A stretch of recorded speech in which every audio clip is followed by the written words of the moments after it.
ketemu teman-teman semua di perkuliahan bisnis dan politik.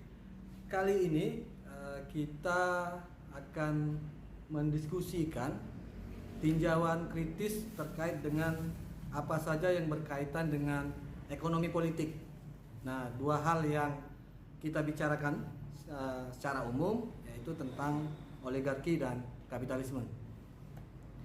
Nah, seperti yang sudah kita pahami, belakangan kita sering mendengar terkait dengan oligarki, ya kan?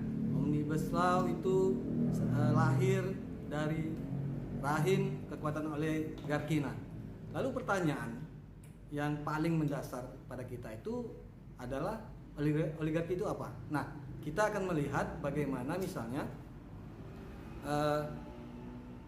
dasar materialnya terkait dengan teori oligarki itu. Nah, jadi di sesi kali ini kita lebih meninjau kerangka teorinya. Nah, kawan-kawan semua, oligarki itu sebenarnya sudah lama hadir, bahkan kalau kita telusuri ya jejaknya itu di era-era Yunani kuno itu oligarki itu sudah dikenal oleh masyarakat di sekitarnya. Nah, jadi apa? Jadi oligarki ini bukan hal yang baru sebenarnya ya. Namun beberapa tahun, beberapa dekade, isu-isu oligarki ini tidak semeriah sekarang. Nah, oleh karena itu penting kiranya bagi kita untuk melihat siapa sih yang menggagas oligarki secara teoritis itu. Nah, Aristoteles, seorang murid Plato yang hidup di era Yunani kuno itu, dia sudah mulai membagi kekuasaan itu dalam 3 bentuk. Nah, yang pertama itu monarki, lalu yang kedua terkait dengan aristokrasi, dan yang ketiga itu politi. Nah, monarki itu tentu variannya itu misalnya bentuk tirani. Jadi monarki yang digagas oleh Aristoteles pada waktu itu bentuknya pemerintahan yang tirani. Lalu yang bentuk kedua, aristokrasi itu variannya yaitu oligarki, dan yang terakhir politi itu atau yang kita kenal sebagai bentuk pemerintahan yang berbasis konstitusional. Oke, nah lalu secara bahasa misalnya oligarki itu apa? Nah, dalam kamus Encyclopedia of the Social Science misalnya, oligarki itu dipahami sebagai sebuah bentuk pemerintahan yang basis kekuatan politiknya itu dipegang oleh orang-orang tertentu, oleh kelompok-kelompok tertentu. Bisa saja minoritas itu dari pengusaha atau dari keturunan raja dan seterusnya ya. Jadi dia hanya dipegang oleh sekelompok kecil masyarakat yang ada. Lalu yang kalau kita kemudian lihat tadi sudah disampaikan jejaknya itu dari bahasa Yunani, yang kalau kita lihat misalnya ya dari kata per kata itu oligarki itu diambil dari kata oligarkia yang terdiri dari oligoi, kemudian maknanya adalah sekelompok kecil, dan yang kata berikutnya adalah arkain atau memerintah. Jadi dari istilah kata ini saja sudah kelihatan bagaimana oligarki itu pemerintahan yang dikelola oleh sekelompok kecil orang yang memerintahnya, gitu ya. Oke. Nah, lalu si Robert Michel misalnya, itu yang terkenal dengan hukum besi oligarki, walaupun nanti konteksnya itu dalam organisasi yang modern yang kita kenal sebagai partai politik misalnya. Nah, Michel ini menyebutkan bahwa oligarki itu merupakan sekelompok kecil yang memerintah, atau kalau bisa kita sederhanakan misalnya sebagai bentuk dari dominasi elit. Jadi dominasi elit saja yang berkuasa untuk dari komunitas masyarakat yang ada. Jadi ini ya sangat kecil jumlahnya kalau kita lihat secara keanggotaannya, komunitasnya itu. Nah lalu Michel juga meyakini bahwa partai politik itu merupakan satu-satunya sarana ekonomi maupun politik yang tentu saja ya untuk membuat kemauan tujuan-tujuan kolektif, tujuan-tujuan bersama itu. Nah, oleh karena itu berangkat dari keyakinan tadi, kemudian Michel menyebutkan bahwa partai politik itu sebenarnya mewakili kekuatan oligarkis yang didasarkan atas basis demokratis. Jadi ada semacam pemilihan atau sistem politik yang melibatkan tidak saja satu orang tapi lebih dari satu orang, meskipun pada waktu itu kelompoknya masih sangat kecil sekali. Lalu Mills misalnya di dalam kekuasaan elit itu kemudian menyebutkan bahwa minoritas kecil tadi yang ada dalam masyarakat tertentu tentu memiliki pengaruh karena apa? Karena memegang jabatan atau posisi-posisi yang penting ya dalam sebuah organisasi yang ada di partai politik tadi. Bahkan melahirkan sebuah teori yang menginspirasi oleh Pareto dan Mosca misalnya dalam teori elit dan sirkulasi elit itu juga menunjukkan bagaimana kelompok-kelompok tadi itu selalu ada di setiap komunitas masyarakat dimanapun berada dan dalam bentuk yang cukup beragam, jadi tergantung tempatnya. Oke. Nah, kemarin saya sudah membagi video langsung ya dari Jeffrey Winters yang penulis buku Oligarki. Saya kira teman-teman kemarin sudah menyimak itu. Nah, Winters kemudian memberikan analisis yang lebih terkait dengan sumber daya kekayaan sebagai faktor yang penting dalam hubungan oligarki dan kekuasaan itu. Jadi Winters itu kemudian sudah mulai menegaskan bahwa faktor kekayaan menjadi sumber daya yang cukup penting dalam hubungan oligarki dan kekuasaan. Nah, nanti kita coba lihat misalnya pelan-pelan bagaimana oligarki itu tidak tidak hanya sekedar kelompok elit yang kecil tadi atau yang minoritas sedang berkuasa di dalam bentuk pemerintahan manapun, tetapi juga oligark itu merupakan pemain. Nah, jadi aktor-aktor, pelaku-pelaku yang kata kuncinya menguasai dan mengendalikan konsentrasi besar sumber daya alam. Salah satunya ya. Nah, sumber daya material yang digunakan oleh Winters itu tadi misalnya ketika menjelaskan tentang oligarki itu ditujukan untuk mempertahankan atau meningkatkan akumulasi kekayaan pribadi yang sudah dimilikinya itu, jadi semakin kaya di dalam dan posisi struktur sosialnya di kelompok sosial itu semakin eksklusif. Nah, itulah kemudian yang bisa kita kenali bagaimana oligark itu ada. Nanti kita coba lihat pelan-pelan ya siapa saja yang masuk kategori ini.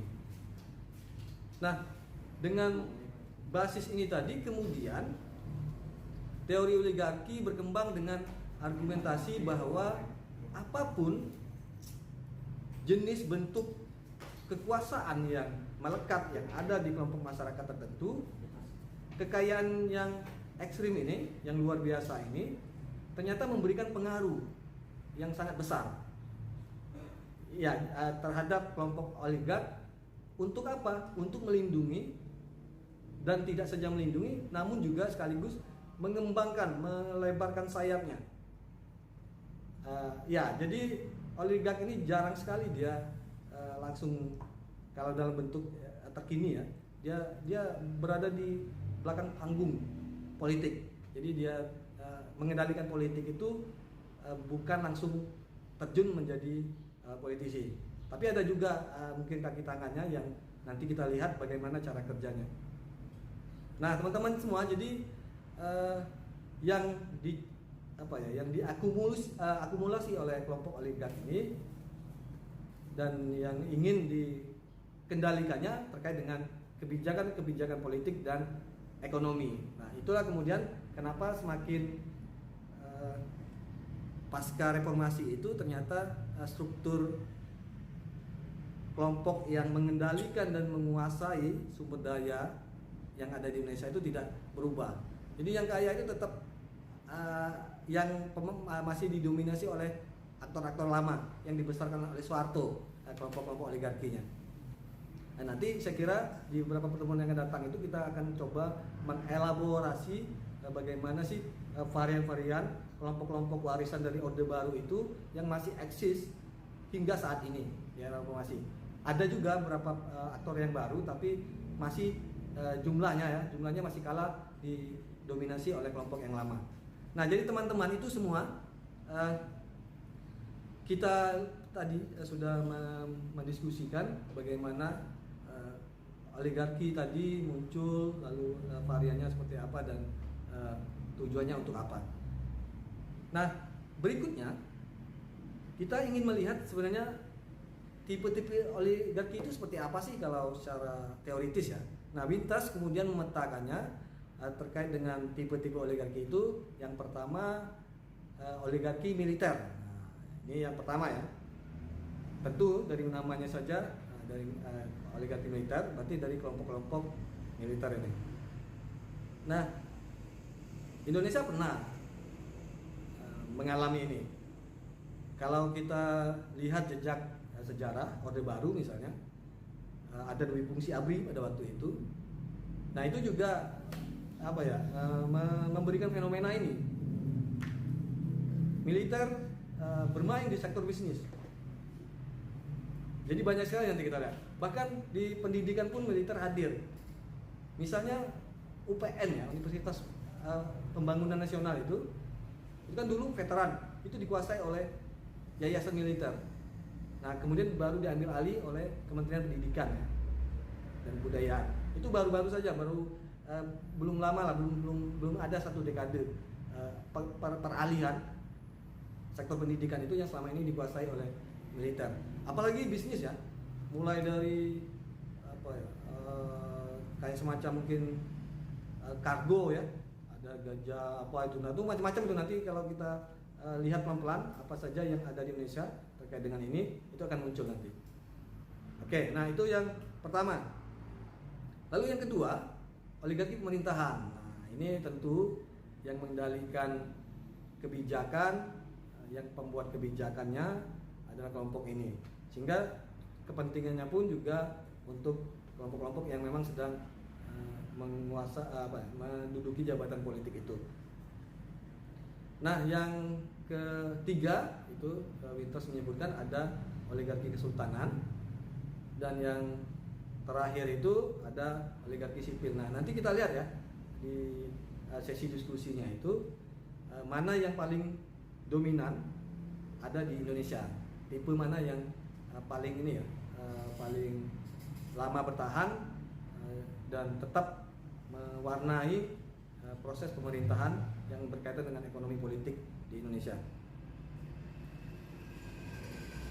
Nah, teman-teman semua, kalau kita ingin misalnya melihat terkait dengan fenomena oligarki ini, maka dalam menjelaskan oligark dan oligarki setidaknya ada dua masalah yang perlu kita cermati.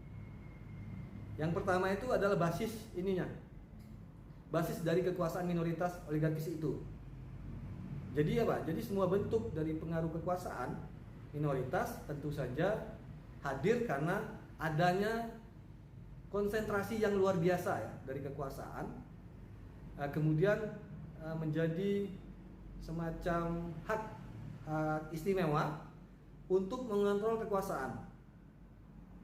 Nah, nanti kita lihat siapa sih yang diuntungkan ketika aktivitas penambangan batu bara. Dan nanti kita lihat siapa yang berada di belakang Jokowi, siapa yang ada di belakang Prabowo pada proses pemilihan presiden di 2019 yang lalu, bahkan juga di 2014 bisa kita telusuri itu. Lalu siapa yang menang Jokowi? Lalu kelompok apa yang menguasai sektor-sektor bisnis itu? Nah, nanti kita jelaskan, kita lihat pelan-pelan siapa yang memiliki kontrol kekuasaan. Oke ya. Nah, yang kedua saya kira yang perlu juga kita cermati adalah terkait dengan skupnya, jangkauan atau batasan dari kekuasaan minoritas oligark tadi. Sehingga apa?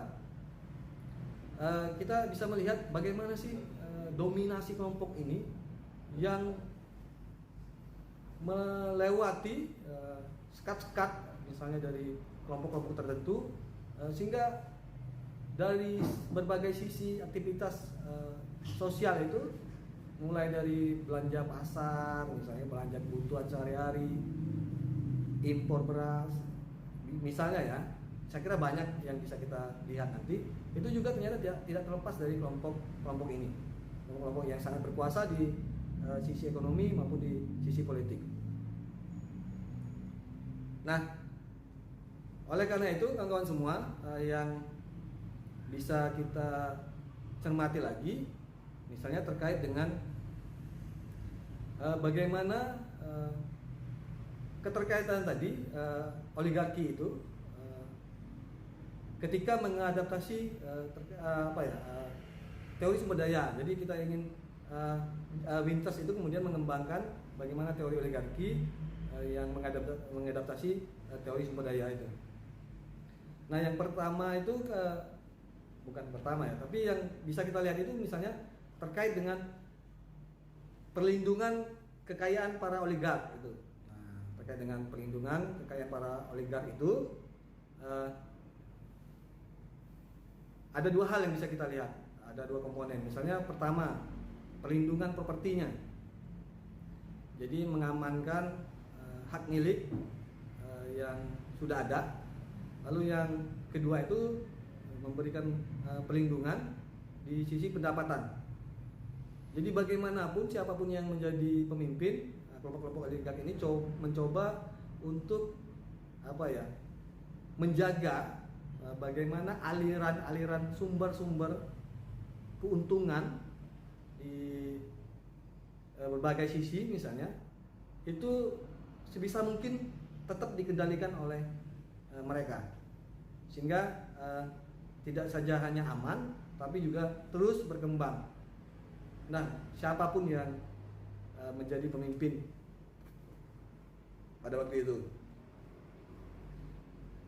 Oke, nah kawan-kawan semua, saya kira itu terkait dengan bagaimana tinjauan kritis kita ketika kita ingin mendiskusikan masalah ini, oligarki ini. Oke ya, nah